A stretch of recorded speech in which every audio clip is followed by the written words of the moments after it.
خلاص بقى كابتن تاني خلاص. يا حبيبي انا عندي مشاكل دلوقتي. طب انت دلوقتي ماتش بكره لو خسر ده بكره كابتن احمد عبد المقصود وحسين ياسر هم المديرين الفنيين. انا كان عندي مسكه حسين ياسر مع كل احترام طبعا لاحمد عبد المقصود والكلام ده. انا كان هقول لك على حاجه، ده حاطين تشكيل احسن من التشكيل اللي كان بيحطه الراجل اللي هو مشي. والله حاطين تشكيل كويس قوي. يعني طب فين الكلام ده؟ طب الراجل كان فين يعني؟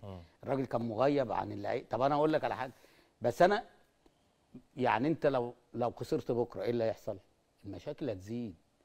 وبعد كده تقعد تقول مفيش لعيبه والصفقات والمدربين، وهتنسى خالص مين؟ هتنسى الراجل اللي مشي اللي هو اصلا سبب البلاوي اللي هي والمشاكل اللي حصلت لنادي الزمالك دي كلها من يوم ماتش السوبر السعودي لغايه النهارده. وعايز اقول لك على حاجه، هو ماشي ونادي الزمالك الكام؟ السادس. الخامس.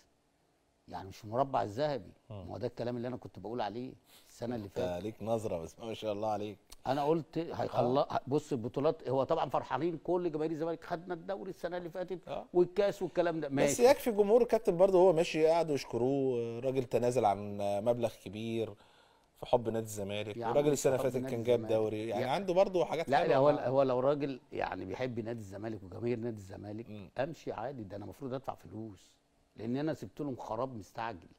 انا مخرجهم من 5 بطولات يا فاروق.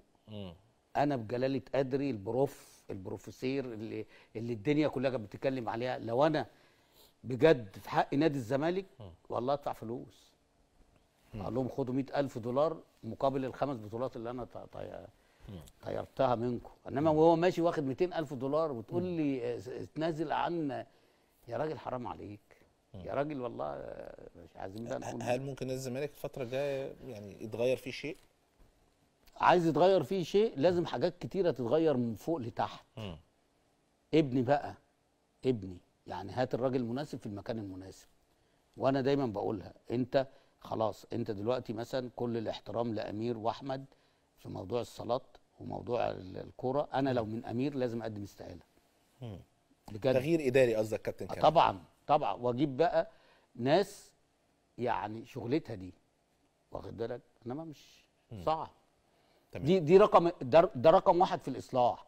وعشان ان انت تبقى افضل رئيس نادي من وجهه نظري دلوقتي بعد الاخفاق اللي حصل ده، ابعد ولادك هتبقى احسن رئيس نادي.